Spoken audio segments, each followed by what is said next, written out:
Good morning, everybody.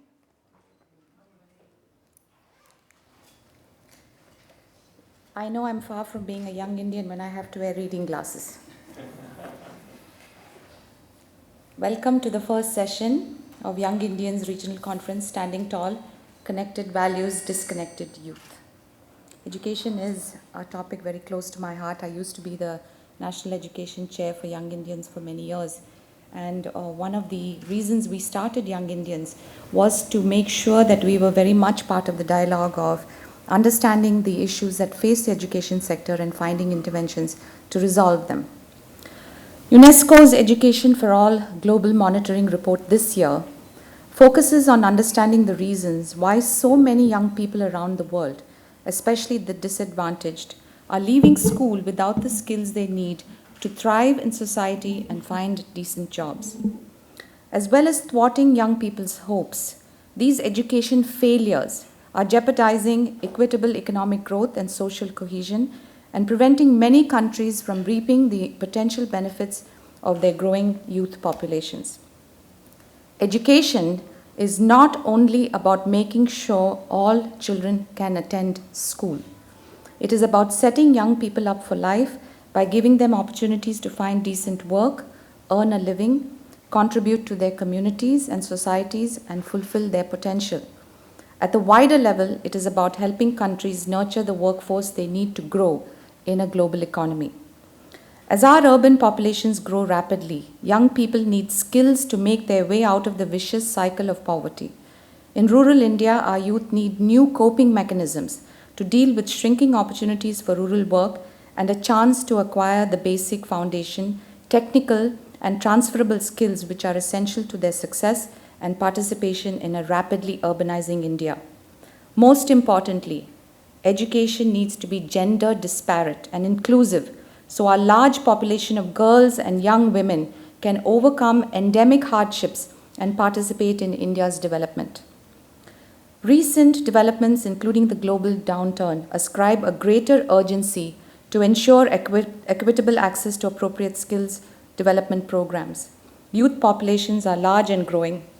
The well-being and prosperity of young people depend more than ever on the potential that education and training can provide. Failing to meet this is a tragic waste of human potential and economic power. In a sense, youth skills have never been as vital as they are today. In the context of this scenario, during this session on education, accessible, meaningful, and powerful, we will attempt to answer the following questions. What role does government play to create opportunities to our youth to learn the skills necessary to be employable? What support can the private sector give to government to achieve our goals? Does this support come in the way of advocacy and sharing of best practices and scalable models of intervention? How do we, as young Indians, reimagine our way forward and create resources to fold our future into our current reality? To answer these questions and hopefully provide us with scintillating insights are three eminent speakers. We will start today's discussion with Mr. Ananth Mani. And Ananth, please give me a minute while I introduce them to you. Ananth Mani's career has revolved around close marriage between media and technology. He started his career as a media company, Times of India, in the technology division and moved on to Cognizant Technology Solutions in the media division. Later, he built a technology division at an educational media company as head of technology. Currently, he is founder CEO of Report Bean, an IITM incubated company based out of Chennai. Report B at heart is an artificial intelligence product that captures the essence of students' holistic progress. Report B's visualization brings out analyses on each class, section, and students and how they are performing. Report B thrives to make beautiful report cards that students will love. Currently, we know what report cards look like. Students don't want to look at them. Report B is privileged to be one of the few companies working with the Education Department of Tamil Nadu in designing CC report cards and guidelines for all schools in the state. Ananth holds an MBA from the Indian Institute of Management, Bangalore, and electrical engineering degree from NIT. While at IIMB, he won a business plan competition and got the honorary award in Hong Kong. He is married to Ekta, blessed with Amrita and Arjun, and aspires to be an avid golfer. once his startup scales up. And as all of us know who are involved in startups, that's going to take a while. Anant, we look forward to your comments. Please come. Thank you. Hello. Yeah. Thank you, Gayatri, for that nice introduction. I'm going to show you a couple of slides, okay, and then I'll kind of share whatever I have to share with insights. Can you help me with the slides, please? Okay. This is what we did is we worked with the Tamil Nadu government, and we took the marks obtained by the students and from each month. And you see, this is the trend, right? Students born in the month of October, November, December, on average, score 100 marks more than the students who are born in the month of May, April, and June. How many of you are born in month of November, December, October here? Fantastic. I'm not going to ask you about the June one, but this is 2010. Exactly the same. The set of students who passed out from the 12th standard Tamil Nadu board. This is 2010. See the graph. This is 11, 10. When we did this analysis, we almost thought that we got the data wrong. Probably the department did some screw up in the data and we got the data wrong. 2009, unbelievable. Exactly the same trend. And we kind of did it for last 5 years and we found the same trend. Can anybody tell why this is happening? Okay. Outliers. That was an inspiration. In fact, while we wrote a report, we gave credit to Michael Gladwell outlier thing. Like Deepak rightly said, the kids in October, November, December, the kids who are the oldest in the class, because they would have missed the admission and they're the oldest in the class. But that's not the interesting part. The interesting part, typically this kind of advantage kind of goes off after 4th and 5th standard. These are 12th standard kids. Unbelievable. Till 12th, the advantage continues because this kind of physical advantage, because this, but the reason is, again, one of the teachers who kind of shared with us as the positive reinforcement that happens in the young age, that you're a good student, you do well in studies. So that positive, and he gets opportunities for electrician competition, for debating competition, that builds on to his mind, right? Till 12th. There's a nice movie called Life is Beautiful, and where the father's, it's a Holocaust story, but the outline is the father says the whole Holocaust thing as from the child's perspective as a game.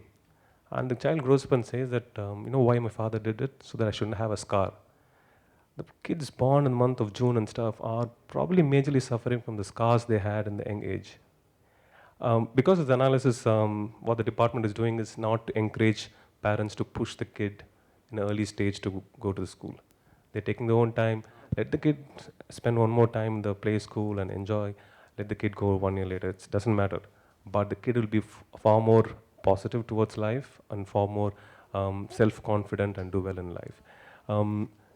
These kind of insights, like I'm going to talk more and more about how data-driven decisions are changing not just education, every other field, but we are focusing on the education sector. Because what happens, right, in typical committees and forums, each of them come up with their own hypothesis, theories, and debates go on, and there's no conclusion at all. But with data, what happens is the discussion is far more fruitful, focused. This is the second analysis I'll show you. We did the pass failure rates in each of the district and mapped it to Tamil Nadu. If you see the districts in more than 20% of the person who have failed in the district is shown in the red color. And people, the districts that are less than 10% failure rate are shown dark green. Can anybody observe one interesting pattern in this? Can anybody say what is so interesting about this thing? It's a cluster, fantastic. This is changing the way the department is working. If you see why all the greens are together, why all the reds are together, why can't it be random? Right? Why can't one red be here and one red be there? Why is there a pattern about all the green? And can anybody guess the answer for it? And while we're doing the analysis, we try to refrain from guessing the answers. We kind of put it back and give it back to the teachers in the department, and they come up with the answers, and we kind of collaborate with them like that. Can anybody guess why it is clustered like that?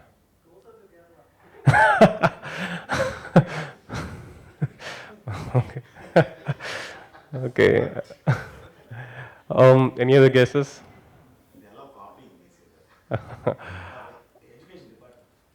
Uh, partially the answer is right. Partially the answer is right at the copying part, but not in a negative sense. Can anybody guess? Culture. Wake up. More boys there. Okay, I'm going to take two more answers. Someone who teach India.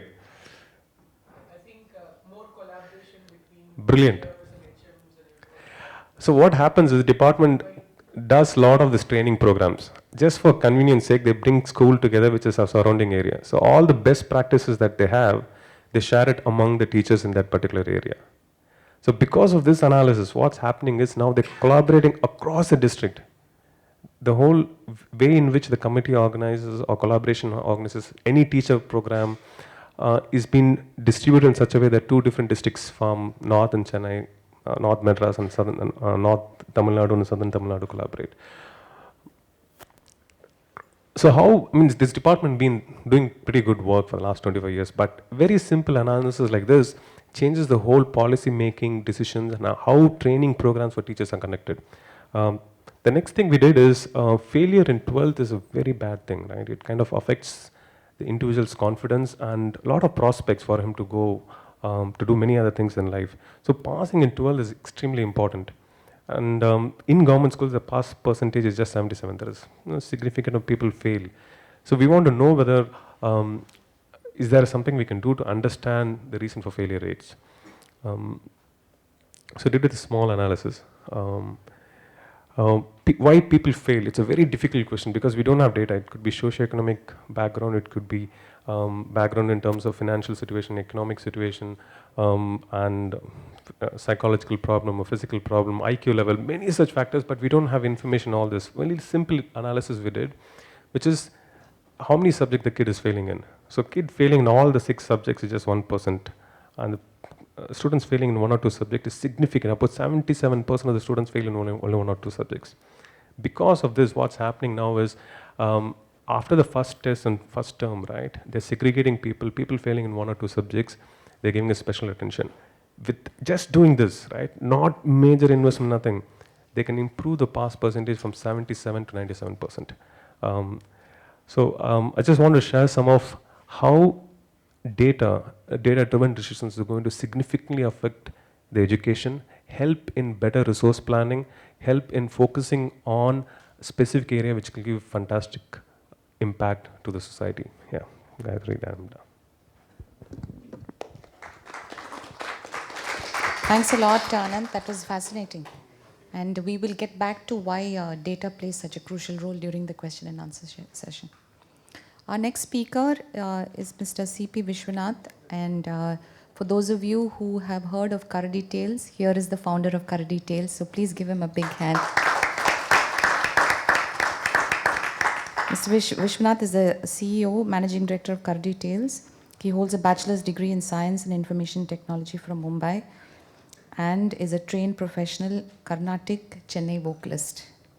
He is engaged in imparting English language learning programs known as Karadi Path program to classes 2 to 4 in schools across Tamil Nadu, Kerala, Karnataka and Andhra Pradesh. This program has been well accepted both by students and the schools where it was introduced. The program is a result of 3 years of research on language pedagogy based on the mother tongue, acquisition processes, and the unique Indian experience of multilingualism. Can we please have your comments?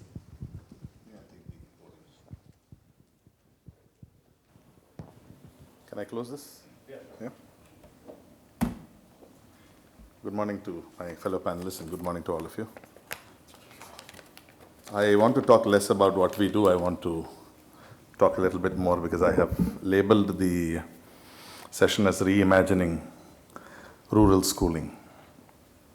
So I want to paint a few pictures and then hopefully, that will lead to a certain kind of discussion. The US President Barack Obama, says that the new race is the education arms race with India and China. Unfortunately, his perception of Indian education is based on a few IITians and not based on the reality as it exists. Another recent worldwide global survey of educational or schooling outcomes was what is called the PISA Survey. 2 Indian states participated in it, which is Himachal Pradesh and Tamil Nadu, which are among the 2 better states as far as schooling is concerned. We ranked 72 out of 73 countries. The 73rd country was Kyrgyzstan. Above Kyrgyzstan was India. So 2 very contrasting pictures. One is Obama's view of how we are doing in school, and one the actual assessment process that was a standardized assessment process. Now, it is not that a lot of us are not aware of the challenges that exist, but for some reason or the other, we have not been disturbed enough by the fact that schooling is not serving a large majority of students. We have just not thought hard enough about wiping the slate clean as far as schooling is concerned and saying that how can we reinvent this, how can we entirely reimagine this.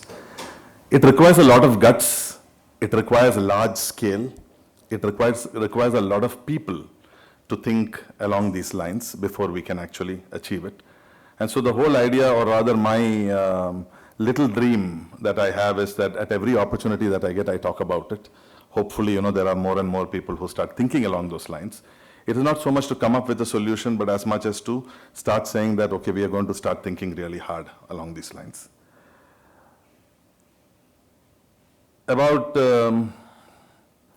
Many of you are familiar with this other picture that I was in about a month ago, and I spend a lot of time with rural schools and colleges.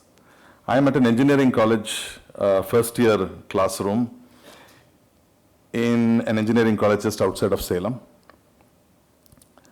A bunch of eager engineering students are in the class. The teacher is talking in English, teaching whatever is the subject that was going on. The students were sitting there completely blank-faced.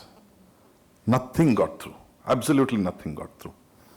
The medium of education, of course, is English, and these students don't know English. And this kind of a travesty is going on across, out of the 500 odd engineering colleges that are there in Tamil Nadu, probably there are about 15 or 20 colleges that actually churn out engineers. The rest of them, unfortunately, are factories that just go through the motions. The students who come here to these colleges, and these are mostly private colleges, are families from backgrounds that have great difficulty in affording this education. The families mortgage lands, the families borrow heavily, and somehow or the other put these students through these colleges. And at the end of 4 years, somehow or the other, a majority of these students have an engineering degree. A TCS or an Infosys or a Wipro, they do visit some of these colleges, and they will conduct campus interviews. During the campus interview, if we are to look at what is it that they look for, they ask very little about their engineering education. They look for, is this candidate capable of learning? Can we, once we bring this student or once we bring this candidate into our company, can we infuse our values? Can we infuse all the knowledge that we have, and can we transfer this person, or can we translate this person into somebody who's going to be productive for our company? They are not talking about whether the student learned engineering during the 4 years or not. Another picture of an 8th standard classroom, let us say, in many of the schools, and I think Arvind has recent experience of these situations, is that you will find a large number of students unable to read or even able to do 2-digit subtraction or at a very, very basic level.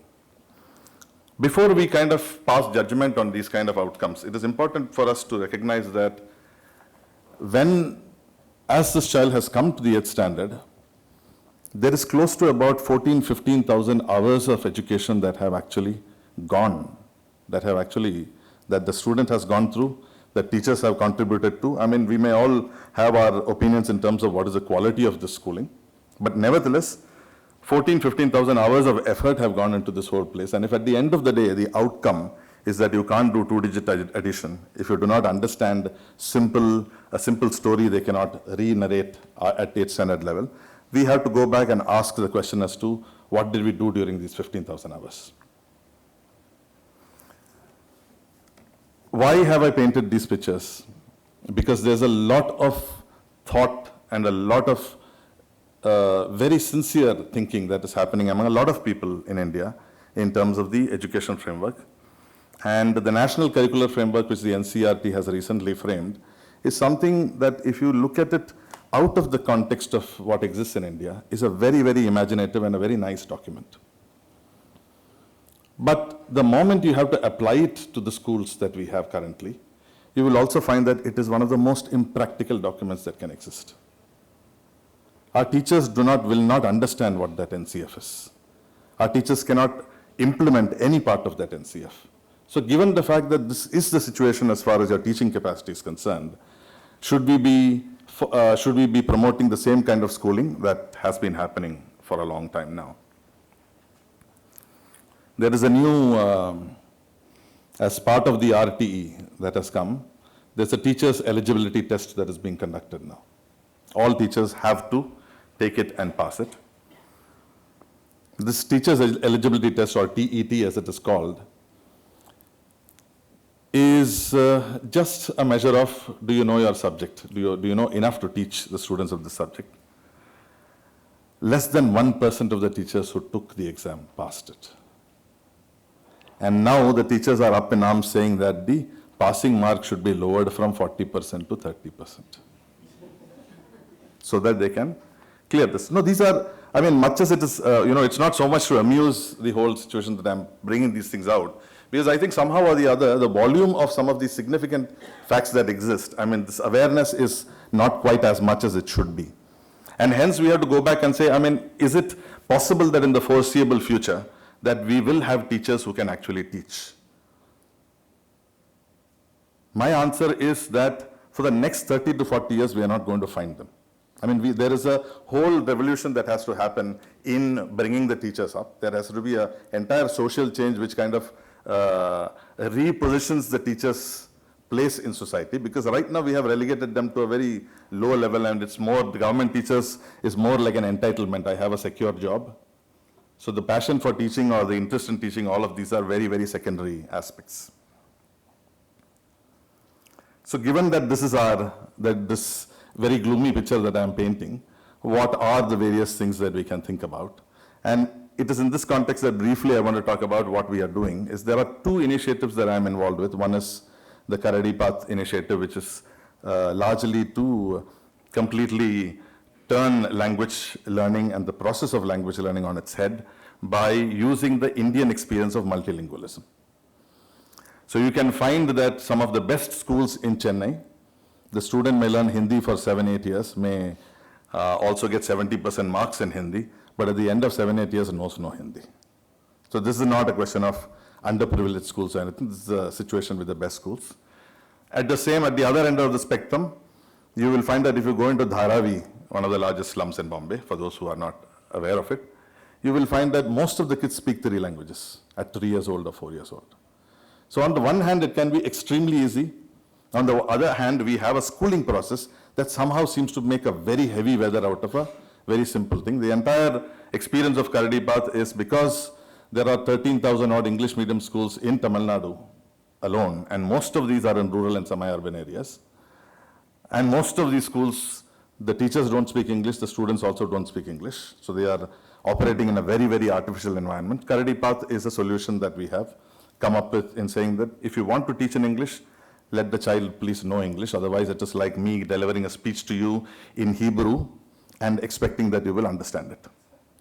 This is happening day on day on day in classroom after classroom after classroom. The other initiative that I'm involved with is an initiative called Isha Vidya, which is part of Coimbatore-based Isha Foundation's outreach program, where we are setting up schools in rural areas, where our primary focus is on just three things. One is language, and we focus on English. Second is maths. Third is computer usage. On all the other things, the other big dimension of this whole schooling process is exposure, exposure, exposure. Know what the world is doing, know what is happening. You decide, you read magazines, you watch videos, you decide, the student decides what they want to learn and when they want to learn and how they want to learn. But it is happening through a guided, interactive environment.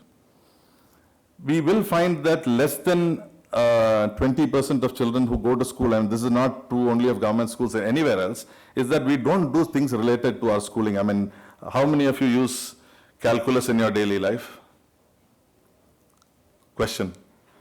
How many of you use calculus in your daily lives? Yet we went through the pain of calculus, right, to some extent. I mean, for those who were, very well tuned to mathematics, probably it was a very enjoyable experience. But for a large number of people, we went through the effort.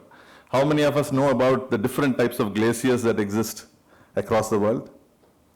It is not that this knowledge is useless. It is just a question of this information must be chosen by the child as something that I want to know, rather than deciding that so many things have to be taught in science, so many things have to be taught in geography, so many things have to be taught in history, and prescribing that one-size-fits-all kind of an approach that we currently have in education.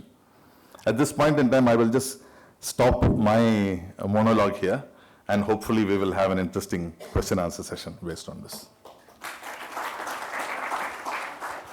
Mr. Vishwanath, I think you've given us several things that we can discuss in today, but particularly folding the future in and trying to envision a situation that really turns education around on its head.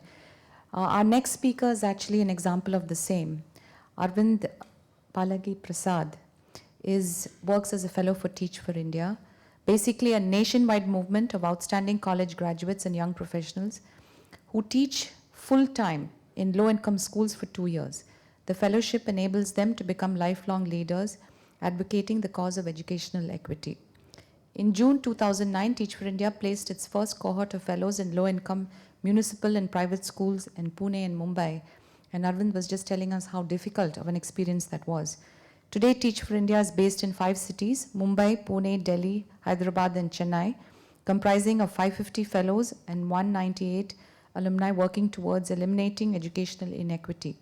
Arvind is a 2012 fellow, currently teaching a 4th standard class in Koturpuram Corporation School. We look forward to your comments.